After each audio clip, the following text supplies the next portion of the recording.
अब आता है lecture 15 that is initial value theorem and final value theorem. ठीक है, तो इनिशियल वैल्यू थ्योरम क्या होता है, किसी भी सिग्नल का time is equal to zero पे क्या वैल्यू है इसको कहते हैं इनिशियल वैल्यू, और time is equal to infinite पे सिग्नल का क्या वैल्यू है इसको बोलते हैं फाइनल वैल्यू। ठीक है, तो इनिशियल वैल्यू निकालने के लिए क्या करोगे, कोई भी सिग्नल दिया होगा, ठीक ना, उस सिग्नल को t is equal to zero put कर दो और उस एक्सप्रेशन का वैल्यू निकाल दो। ठीक है, ये इसका इनिशियल वैल्यू हो जाएगा।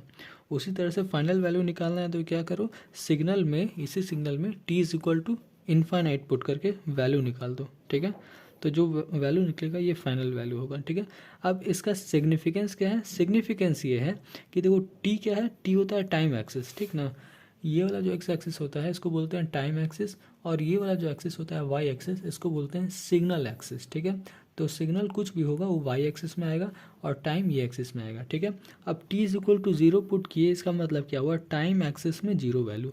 टाइम एक्सिस में जीरो कहाँ है, ऑरिजिन पे, और उस समय वैल्यू क्या है सिग्नल का, तो 10। कहने का मतलब वाई एक्सिस पे 10 वैल्यू, तो टाइम एक्सिस पे जीरो वैल्यू, वाई एक्सिस पे 10 वैल्यू, ये तुम्हारा इनिशियल वैल्यू हो गया। मतलब सिग्नल यहाँ से स्टार्ट ही करेगा। ठीक है, सिग्नल यहाँ से स्टार्ट करेगा।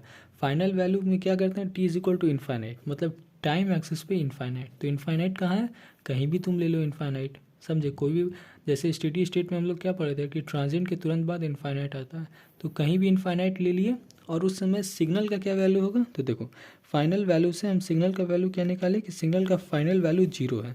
जीरो कहाँ पे, जीरो वाई एक्सिस पे। ठीक है, तो वाई एक्सिस में जीरो कहाँ आता है, यहाँ पे आता है, मतलब यहाँ पे टाइम एक्सिस, टाइम का इस पोजीशन पे सिग्नल का वैल्यू क्या होगा, जीरो। मतलब यहाँ से ऐसे, ऐसे मतलब कैसे भी बना दो, यहाँ से ऐसे की ओर जाएगा। इसका मतलब इसका डायरेक्शन क्या होगा, मतलब ये इनिशियल यहाँ से स्टार्ट किया और ऐसे गया और यहाँ पे जाके एंड हो गया। ये तुम्हारा सिग्नल हो गया, सिग्नल का ग्राफ हो गया इस सिग्नल का। ठीक है, इसी को बोलते हैं इनिशियल और फाइनल वैल्यू थ्योरम के मदद से ये ग्राफ प्लॉट करना। अब इसका सिग्निफिकेंस क्या है, सिग्निफिकेंस ये है कि देख लो जो एरिया आया है, एरिया मतलब ये टाइम, मतलब ये सिग्नल एक्सिस और ये टाइम एक्सिस के अंदर का एरिया, वो देखो ये बाउंडेड एरिया है। बाउंडेड का मतलब क्या होता है, बाउंडेड का मतलब होता है स्टेबिलिटी। कहने का मतलब ये जो सिग्नल है ये एक स्टेबल सिस्टम है। ठीक है, अब ये जो चीज़ था, ये देखो ये जो क्वेश्चन था ये टाइम डोमेन का क्वेश्चन था। ठीक है, लैप्लास में कैसे अप्लाई करते हैं तुम्हारा इनिशियल और फाइनल वैल्यू, तो लैप्लास में इसका जस्ट अपोजिट होता है।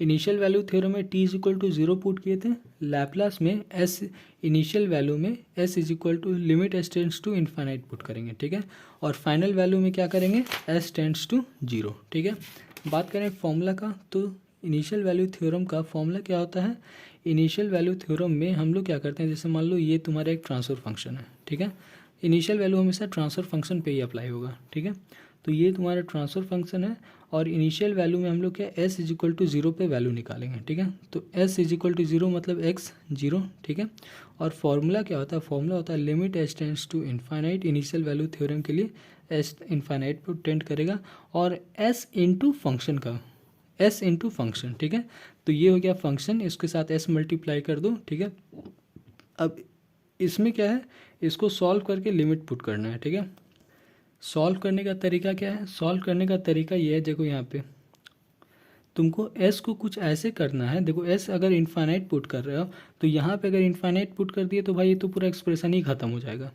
तो एस को तुमको डिनोमिनेटर में लेते आओ, ताकि इनफाइनाइट पुट करें तो सिर्फ एक टर्म ही जीरो हो। ठीक ना, तो इसको ऐसे डिवाइड कर दिया, फाइनल मेरा ऐसा एक्सप्रेशन हुआ। अब यहाँ पे देखो अगर इस इनफाइनाइट भी करते हो तो सिर्फ यही एक्सप्रेशन जो है वो इम्पैक्ट होगा, रिमेनिंग सब इम्पैक्ट नहीं होगा। तो ये चीज़ करना होता है। ठीक है, तो इनफाइनाइट पुट कर दिया, करने से ये रिजल्ट आ गया। ठीक है, तो देखो इनिशियल वैल्यू यहाँ पे भी 10 आया। ठीक है, ये जो चीज़ है ना, इसी सिग्नल को हमने लैप्लास ट्रांसफॉर्म कर दिया। ठीक है, इसीलिए इसका सेम आया। अब फाइनल वैल्यू करना है तो उसके लिए क्या करोगे, एक्स फाइनल वैल्यू मतलब इनफाइनाइट, तो x at infinite is equal to limit s tends to zero s x s. ठीक है, याद रखना जब इनफाइनाइट होगा तो एस जीरो को टेंड करेगा। ठीक है, और ये तुम्हारा सेम वही चीज़ हो गया, वैल्यू जीरो आ गया। ठीक है, तो यहाँ पे टाइम डोमेन में सिग्नल को समझने के लिए हमने ग्राफ बनाया। ट्रांसफर डोमेन में क्या करते हैं, आई और एस कहाँ से, तो देखो ट्रांसफ़र डोमेन सॉरी लैप्लास में हम लोग क्या करते हैं, ये जो ट्रांसफ़र फंक्शन है इसका स्टेबिलिटी जाने के लिए हम लोग पोल्स के साथ करते हैं, ठीक है, पोल्स को प्लॉट करते हैं, ठीक है। तो पोल क्या था, s+2 इज इक्वल टू 0, मतलब डिनोमिनेटर के रूट्स को ही तो पोल्स कहते हैं। तो डिनोमिनेटर का रूट्स को मतलब डिनोमिनेटर वाला चीज़ को 0 से इक्वेट करोगे तो उसका रूट्स निकल जाएगा -2। -2 कहाँ है, left hand side. Left hand side मतलब स्टेबल, कहने का मतलब ये तुम्हारा स्टेबल सिस्टम था।